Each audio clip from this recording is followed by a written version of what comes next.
নমস্কাৰ বন্ধু বান্ধৱীসকল আজি মই আপোনালোকৰ আগত এই উকা মিক্স পাট কাপোৰযোৰত কটন লেছ লগাই কিদৰেনো মিচিং ডিজাইন এটা বনাইছোঁ আপোনালোকৰ ভিডিঅ'টোত তাকেই দেখাওঁ বুলি ভাবিছোঁ। এয়া মই প্ৰথমে navy blue colour cotton lace লৈছোঁ, হোৱাইট কালাৰ আৰু ৰেড কালাৰ, এই তিনিটা কালাৰ মই কটন লেছ লৈছোঁ আৰু লগতে ফেব্ৰিক গ্লো এটা লৈছোঁ যিটো আঠা হয় আৰু এখন কেঁচি। আজি মই এইকেইটা বস্তুৱে এযোৰ মিচিং ডিজাইনৰ কাপোৰ বনাম বুলি ভাবিছোঁ। কিদৰে বনাওঁ, কেনেকৈ বনাওঁ আপোনালোকে সম্পূৰ্ণ ভিডিঅ'টো চাই যাবচোন। এয়া মই কটনৰ লেছখিনি প্ৰথমে 9টাকৈ কাটি লৈছোঁ। এয়া দেখিছে নহয়, এয়া মই হিচাপ কৰি 9টা কাটি লৈছোঁ আৰু এক্সট্ৰাকৈ এটা কাটিছোঁ, দেখিছে নহয় ছিংগুল। আপোনালোকে এই ছিংগুল কিয় কাটিছোঁ আপোনালোকে ভিডিঅ'টো চাবচোন, তেতিয়া গম পাব কেনেকৈ বনাওঁ, কিদৰে বনাওঁ। ইয়াত ঠিক মই হোৱাইট কালাৰটো গোটেইখিনি এনেকৈ 9টাকৈ কাটি লৈছোঁ আৰু লগতে এক্সট্ৰাকৈ 3টা কাটিছোঁ দেই, এটা ছিংগুলকৈ। আৰু এয়া দেখিছে নহয়, প্ৰথমে মই ছিংগুল যিটো লৈছিলোঁ, সেই যিটো কাটিছিলোঁ সেই ছিংগুলকৈ কটাটো প্ৰথমে এনেদৰে লগাই লৈছোঁ। যিহেতু চাদৰখনৰ মই মাজভাগত দিছোঁ দেই, আপোনালোকে হয়তো ভাঁজৰ চিনটো দেখিছেই চাদৰখনৰ ভাঁজটো। সেই মাজভাগত মই প্ৰথমে এটা ছিংগুলটো বহাই পিনি ছাইডত 9টা আৰু এইফালে দেখিছে নহয়, এইফালে মই 9টা বহাই দিছোঁ, মানে দুটা ছাইডে 9টাকৈ বহাই লৈছোঁ। মই ইয়াত প্ৰথমে আঠা লগোৱা নাই, প্ৰথমে গোটেইখিনি মিলাই লৈছোঁ আৰু তাৰ পাছতহে আঠাটো লগাম। যিহেতু আঠাটো লগাই ল'লে মানে আকৌ এৰাবলৈ দিগদাৰ হয়, কাৰণ যেতিয়ালৈকে গোটেইখিনি বস্তু মিলি নাযায় তেতিয়ালৈকে আঠাটো লগাব নালাগে আচলতে, নহ'লে হয়তো এৰা বুলি ক'লেও এৰাব পৰা নাযায়, বেয়া লাগিব যদিও এৰাই দিয়া হয়। ঠিক এনেদৰে মই দেখিছে নহয় 9টাকৈ পৰ্বত টাইপৰ বনাই লৈছোঁ আৰু এইফালে মই আৰু এটা বনাইছোঁ এনেদৰে, দেখিছেনে। আৰু কি হৈছে গম পাইছেনে, মোবাইলটো আচলতে ছাইডত থকাৰ কাৰণে সমান লগা নাই, কিন্তু সমান হৈছে দেই, কাৰণ চাদৰখনৰ মাজভাগত মই যিটো দিব লাগে ঠিক আপোনালোকক দেখুওৱা ধৰণে দিছোঁ, দেখিছেনে চাদৰখনৰ কাষতো। কাৰণ ইয়াত মই গোটেইখিনি সমান পৰিমাণৰ লেছ লৈছোঁ, আচলতে সমান পৰিমাণৰ ফুলখিনি সমানকৈ লগাইছোঁ কাৰণে সমান হৈছে। ইয়াত মই কোনো ধৰণৰ আঁকি লোৱা নাই, স্কেল ব্যৱহাৰ কৰা নাই, ডাইৰেক্ট এনেকৈ ফুল কাটিছোঁ আৰু লগাই গৈছোঁ। আপোনালোকে দেখিছে নহয়, এইফালে মই এইটো নেভি ব্লু কালাৰ হয় দেই, আৰু ইয়াত দেখাওঁতে হয়তো ব্লেক কালাৰ যেন লাগিব পাৰে, এইটো নেভি ব্লু হয়। ইয়াত মই কেইটা লৈছোঁ, 7টাকৈ লৈছোঁ, 7টাকৈ মই ইয়াত কাটি লৈছোঁ আৰু ওপৰ ফালে এটা দিছোঁ, মানে 15টা দিছোঁ, গম পাইছে নহয়। এইফালে মই নেভি ব্লু কালাৰ 15টা দিছোঁ আৰু এনেদৰে গোটেইখিনিত লগাই গৈছোঁ। আপোনালোকে চাগে হয়তো ভিডিঅ'টোত চালে গম পাইছে মই কিদৰে লগাইছোঁ, হয়তো ভালকৈ বুজাব পৰা নাই যদিও আপোনালোকে ভিডিঅ'টো চালে হয়তো গম পাই গৈছে ন। আৰু দেখিছে নহয় অলপ বেকা বেকি হৈছে, সেইখিনি মই মিলাই আছোঁ, কাৰণ সেইটো কাৰণে কৈ আছোঁ প্ৰথমতে আপোনালোকে আঠা লগাই নল'ব আৰু কোনো ধৰণৰ পেঞ্চিলে আঁকি ল'বলৈও নালাগে, কাৰণ পেঞ্চিলে আঁকি ল'লে হয়তো যদি কেতিয়াবা সমানে নপৰে ন, পেঞ্চিলৰ দাগটো ওলাই থাকিলে খুব বেয়া লাগে। সেইটো কাৰণে এনেদৰে আঁকিব, কোনো ধৰণৰ বেকা বেকি নহয় আৰু সমানত হ'ব। এইফালে ৰেড কালাৰটো লৈছোঁ,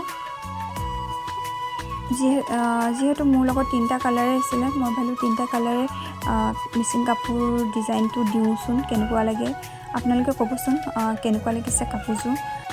আৰু এইফালে ৰেড কালাৰ মই 5টাকৈ কাটি লৈছোঁ, দেখিছেনে, আৰু ছিংগুল এটা, কাৰণ যদি এফালে ওপৰত মাজত যদি এটা দিয়া নহয় ন ভাল নালাগিব, সেইটো কাৰণে মাজত ছিংগুলকৈ ৰাখিছোঁ আৰু ছাইডত লেছডালে দি দিছোঁ, 5টা টাইপৰ, মানে সৰু সৰুকৈ কাটি লৈছোঁ। তেনেকৈ লগালে আচলতে আঠাটো লগাবলৈ সুবিধা হয়। আপোনালোকে এটাকৈ কাটিও লগাব পাৰে, কোনো কথা নাই, কিন্তু এনেদৰে লগালে মানে আচলতে আঠাটো লগাবলৈ সুবিধা হয়। সেইটো কাৰণে মই 5টা একে লাইনতে ৰাখিছোঁ, কাটি নাই দিয়া ছিংগুলকৈ, কিন্তু মাজতো ছিংগুলকৈ কাটি দিছোঁ, তেতিয়া আচলতে ভাল লাগে দেখিবলৈ, সেইটো কাৰণে। আৰু এইফালে আকৌ নেভি ব্লু কালাৰ মই 3টা কাটিছোঁ, ওপৰত এটা দিছোঁ, ছাইডত 3টা দিছোঁ, দেখিছে নহয়। এনেদৰে মই কাপোৰযোৰ বনাইছোঁ আৰু একেবাৰে সহজ টিপছ আপোনালোকক দেখাইছোঁ, সহজত দেখাইছোঁ। আৰু আঠাটো কিদৰে লগাইছোঁ হয়তো আপোনালোকে দেখিলে গম পাব। মই একদম সহজ টিপছ ব্যৱহাৰ কৰি এই কাপোৰযোৰ বনাইছোঁ। আপোনালোকে একেবাৰে শেষলৈকে ভিডিঅ'টো চাবচোন, তেতিয়া গম পাব আঠাটো মই একদম মানে কম সময়ত এযোৰ এই মানে কাপোৰযোৰ মই এদিনত বনাইছোঁ।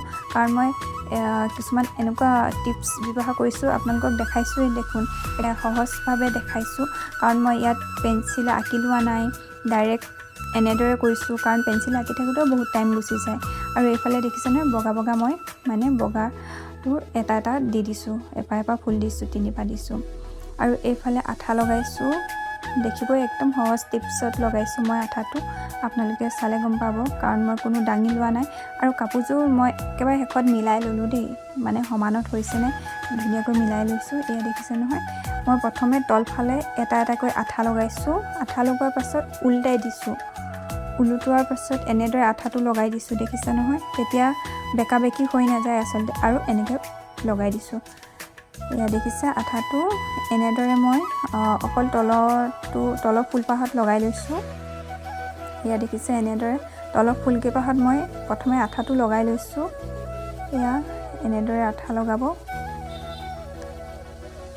তেতিয়া বেকা বেকি হৈ নাযায় আচলতে। আৰু এতিয়া চাব, এয়া এই ফুলপাহ আপোনালোকে উল্টাই দিব, উল্টাই দিয়াৰ পাছত এনেদৰে আঠাটো লগাই ল'ব,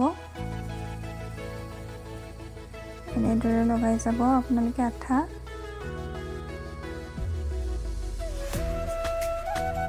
আচলতে এনেদৰে আঠাখিনি লগালে সহজ হয়, সোনকাল হয়, আৰু ধুনীয়াকৈ লাগি যায়, বেকা বেকি হোৱা চান্স নাথাকে। এয়া দেখিছে নহয়, অলপো বেকা বেকি হোৱা নাই, ধুনীয়াকৈ আকৌ একে সমানত বহি গৈছে। আৰু আপোনালোকে আজি মোৰ ভিডিঅ'টো চাই কেনে পালে কমেণ্টত জনাবলৈ নাপাহৰিব। আৰু যদি আজি মোৰ ভিডিঅ'টোৰ পৰা আপোনালোকে কিবা এটা শিকিব পাৰিছোঁ বা কিবা এটা জানিব পাৰিছোঁ বুলি ভাবে বা আপোনালোকৰ ভাল লাগে, তেনেহ'লে চেনেলটো ছাবস্ক্ৰাইব কৰাৰ লগতে কাষতে থকা বেল আইকনটো অন কৰিব নাপাহৰিব। কিয়নো মই দিয়া ভিডিঅ'বিলাকৰ তেতিয়া আপোনালোকে ন'টিফিকেশ্যনসমূহ পাই থাকিব। আৰু ভিডিঅ'টো কণ্টিনিউ চাই যাওক, কেনে পাইছে একেবাৰে শেষত জনাব। আৰু কাপোৰযোৰ বাৰু কেনেকুৱা লাগিছে আপোনালোকে ক'ব দেই।